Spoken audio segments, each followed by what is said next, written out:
Hey gang, Carl White here, yeah, and you are listening to Loan Officer Freedom, number one podcast in the world today, highest rated of all earth for the mortgage industry. Not too shabby, thanks to you guys. Hey, um, different episode, different episode. Let me give you the backstory here just real quick. So, as I'm recording this, Father's Day was a couple of days ago. And on Father's Day, I was actually in an airplane flying back to Hawaii with my family. And Hawaii to Florida is a pretty good little distance, come to find out. And we joked around. So we live over here on Clearwater Beach, actually a little small town called Palm Harbor, but just that, Clearwater Beach is right here. And when we got to Hawaii, I thought, we just came a long, long way to go to the beach, when it's right down the road. But anyway, so I was flying back on I think it was like a overall about a 10-hour flight, something like that. And I had some time to ponder on Father's Day. So I've got a different topic today.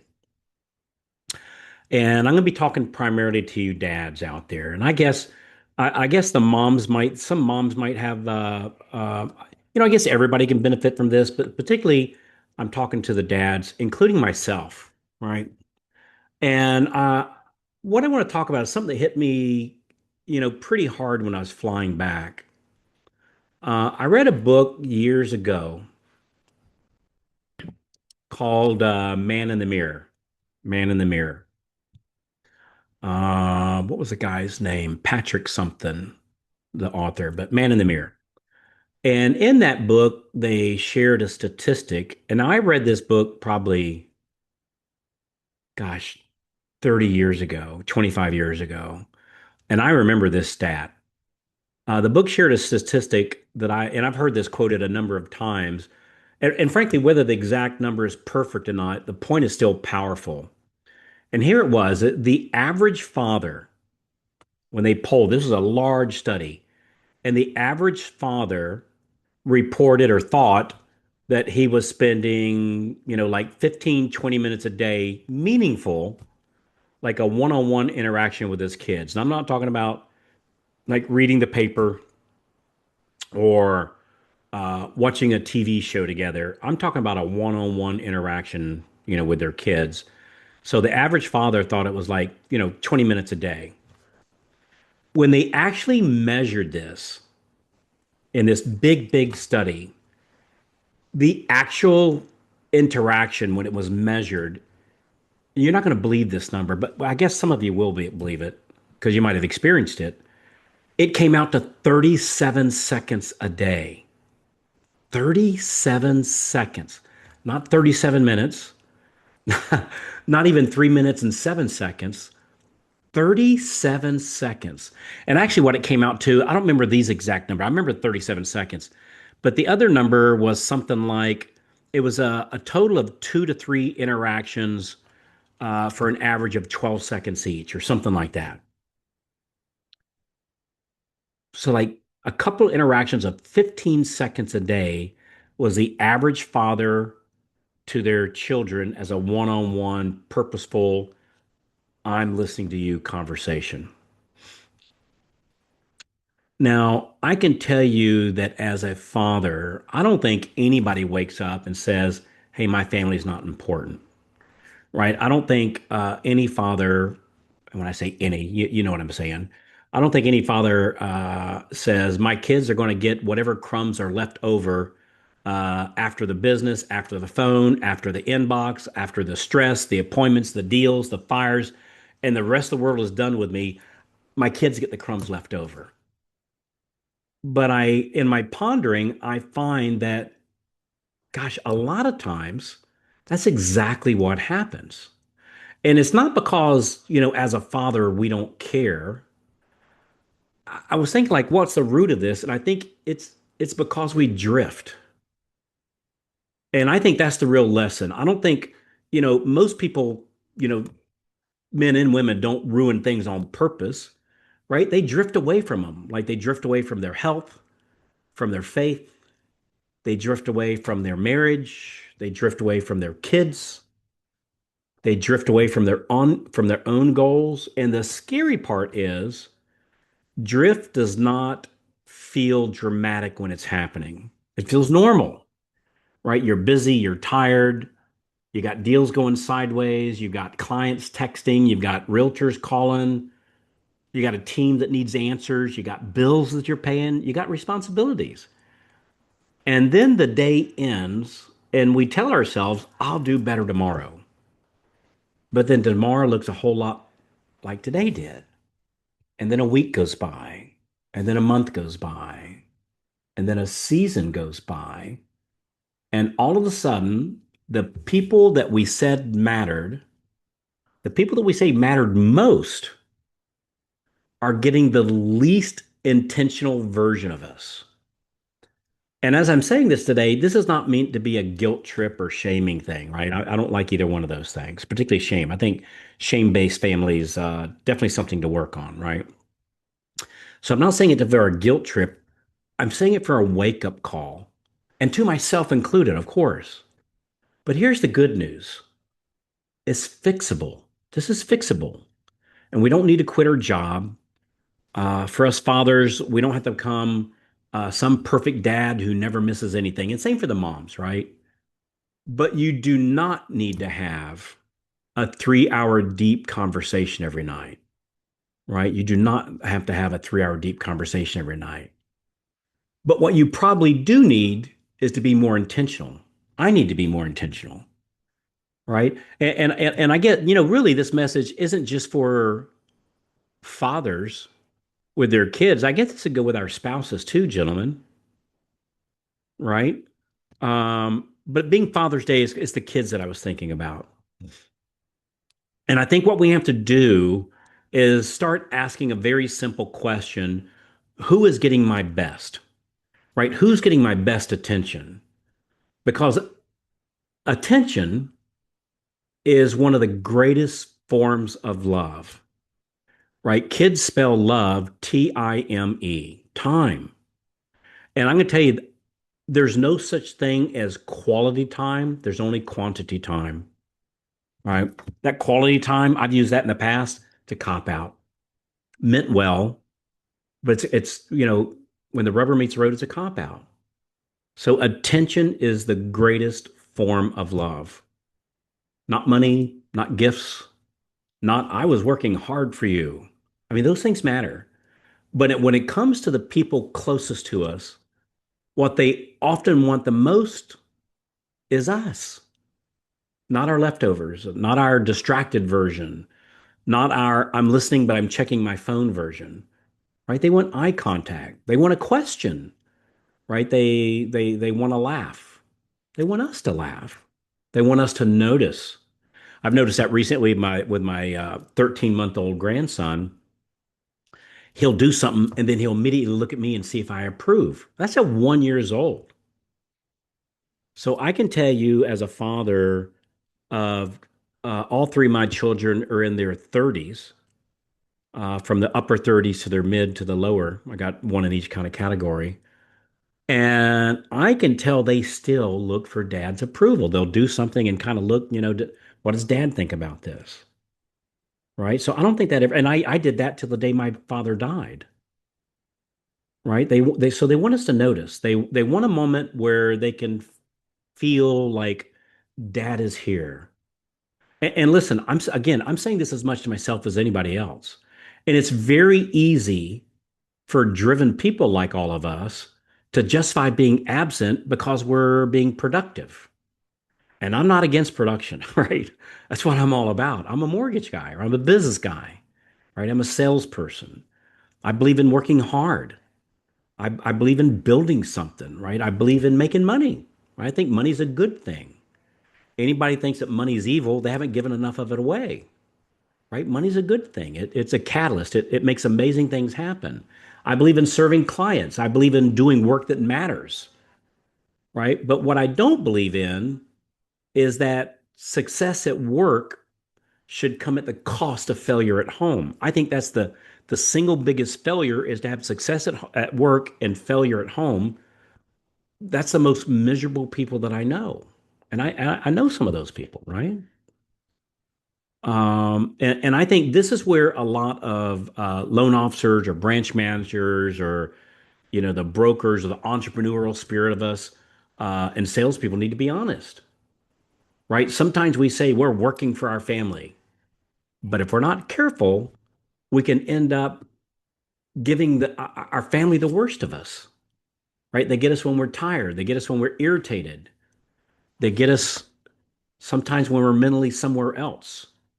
They get that version of us that says, hold on a second, 19 times. I'll be right with you, right? And then we wonder why the connection feels thin. So here's the challenge. What if we stopped trying to be impressive and just started to be present? What if instead of trying to make this complicated, what if we made it ridiculously simple? What if every day you pick, if you have more than one child, you pick one child or your spouse or somebody important to your parents, right? Your uncle, your aunt, your nephew, whoever. What if every day you picked one of those people and gave them 10 minutes of undistracted attention? Now, that's going to sound like, well, Carl, of course I do 10 minutes. Well, and you very well might. Maybe as you're listening to this, maybe this message isn't for you. Maybe it's for everybody else that's listening or most everybody else, right? Because 10 minutes sounds like, well, of course I spend 10 minutes. But again, on this national study, it was 37 seconds, right? And during that 10 minutes, no phone, no TV, no laptop, no half listening, just 10 minutes. And ask them one good question, like one, I call them caring question, like, how was your day really? Not how was your day, how was your day really? Or like, what was the best part of today? What's something that you're excited about? What's something that's been frustrating you? Is there something sad going on that you'd like to share with me? And here's the hard part, especially for us guys, I think. And I think some ladies, but us guys are really bad at this. Once we ask a question, be quiet and let them talk and don't coach too quickly, right? Don't fix too fast. Typically, us guys, and again, some of the ladies, but generally it's the guys, we want to immediately go in and fix everything. Don't turn it into a lesson so fast. Just listen. Because sometimes the gift is not your answer. Sometimes the gift is your attention. And I think this matters in business too. The same person who can't focus at home oftentimes can't focus at work either, right? They're scattered with their kids, they're scattered with their spouse, they're scattered with their clients, their referral partners, scattered with their database. And then we say, hey, I need more leads. No, maybe we just need to be more present, right? Maybe we need to be fully there. Um, Same thing with your leads. Maybe you need to be fully there with the leads that you already have. Maybe you need to be fully there with with the kids. Maybe you need to be fully there with the agents who already know you or with the clients that already trust you. But what we're talking today is fully there with the family that already loves you, right? Because success is not just about getting more. Hey there. Hey, if you're loving the tips so far, be sure to hit that subscribe button right down there and then tap the little bell so that you never miss out on more free, cool tips coming your way. Also, I would love to hear from you. Drop a comment beneath there. Let me know what you think or tell me what you'd like to hear next. Sometimes success is about being just more intentional with what you already have. That's the part that got me with the 37 seconds thing. And again, it wasn't just about fathers and kids, it was about the gap between what we think is happening and what's actually happening, or what we want to think is happening, what we want to believe is happening versus the reality of what's really happening. And we think we're spending the time, but are we really? We think we're communicating. Are we really? Right? I think people know that I love them, but do they feel it? Right? Are we letting them know it? And we same thing in our work, I guess. We think we're leading our business, but are we really leading or just reacting all day? That's a very dangerous gap, right? The gap between intention and reality. And I think the only way to close that gap, frankly, is to measure it honestly. So here's a very simple, and in our work, we find that the freedom tracker, which tracks our activity, and the referral tracker, which tracks the results. Uh, gosh, I, man, I have to think of like what's a good tracker for home, a good tracker for home. I go through all this effort of setting up a tracker at work, measuring my activity, my the results of my activity. Gosh, there's not one for home. So, but in like the only way to close the gap again is to measure it honestly. So here's a simple exercise I thought of. So tonight, ask yourself how much real one-on-one interaction did I have today with the people that I say matter the most? Not did we change or exchange logistics, so to speak. I mean, like a real interaction, eye contact, conversation, connection, encouragement, curiosity, presence. And again, look, I'm not saying this for us to beat ourselves up, right? Just tell ourselves the truth. Because once we tell ourselves the truth, then we can fix it. And honestly, I think the fix is very simple. Start with 10 minutes. Doesn't sound like much, but according to this study, it was like 20 times more than what we're doing now, right? 10 minutes a day. That's it. And I know sometimes we might think, well, Carl, I don't have 10 minutes. Then I would lovingly say, that's exactly why you need to do it, right? Because when the most important people in our lives, when they can't get 10 minutes, something's out of order, right? And the goal is not to become some perfect like Hallmark movie version of Dad. I love those shows, by the way. I'm a closet Hallmark movie fan. The lovely Mrs. White and I, we watch those all the time. But the goal is not to be some perfect Hallmark movie version of Dad or a version of a family. The goal is to become a little more present today than what I was yesterday. That's it. Just a little more present, a little more intentional, a little more curious, a little more available.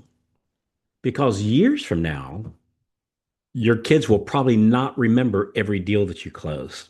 I can virtually guarantee that. The kids, our kids, or our spouse, or our mom, or our dad, our uncles, and our aunts, they probably won't remember every fire that we put out. They won't remember every email that we answered. They won't remember those things, but they will remember when you were there. They'll remember when they felt seen. They'll remember when, whether you could talk, whether they could talk to you. They'll remember when, like, if you put your phone down. They'll remember whether you noticed. I remember this time, gosh, it's such a painful memory. I get choked up sometimes when I talk about this one, but my oldest daughter, she was probably 8, 9, 10, something like that. And it was one Saturday morning, and I just felt like going for a drive. We live in a beautiful area. And I thought, oh, jump in the car and either ride up in the country, not like an hour, take a little hour car ride. I can't Saturday or Sunday morning. It was a weekend though.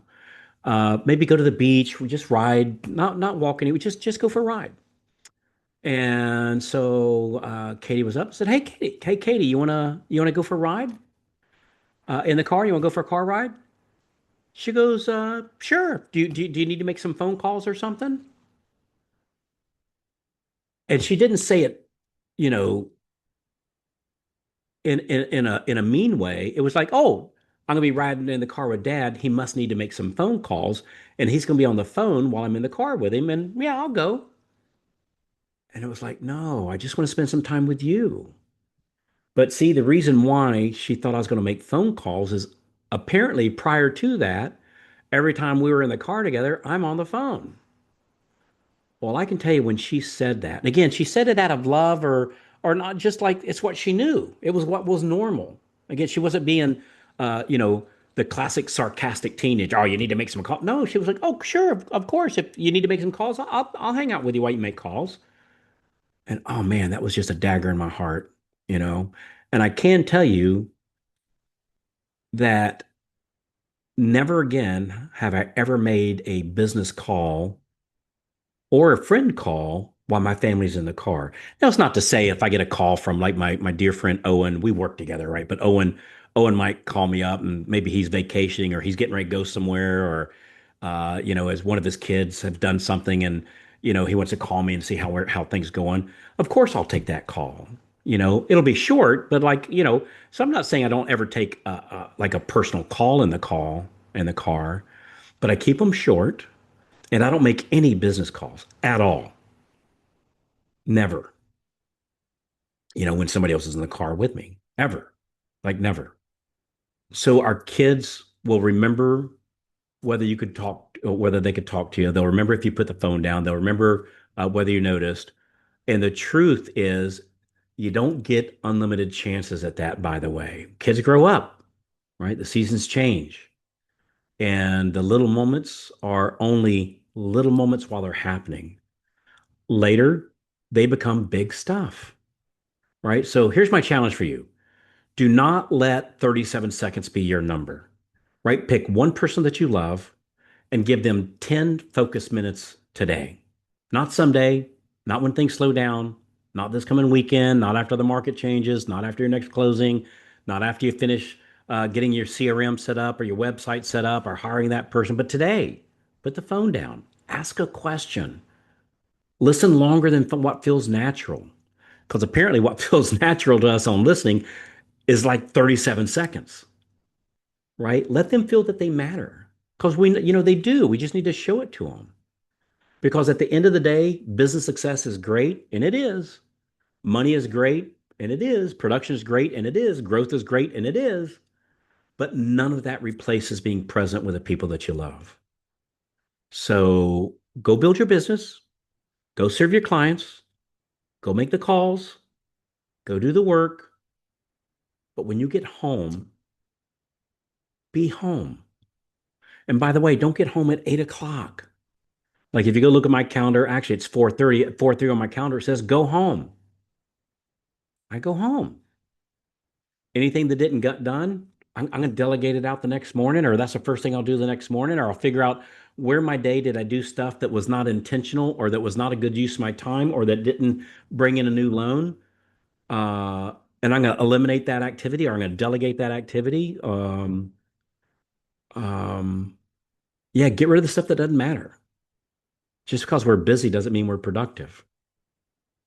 So when you go home, which I recommend like no later than 5 o'clock, go home. And when you're home, be home. Like your laptop's got no business sitting beside the couch or in the kitchen, right? Don't let the people who matter, and I'm saying this to myself, right? Don't let the people matter, don't let the people who matter the most get the leftovers, right? Let them have the prime cut.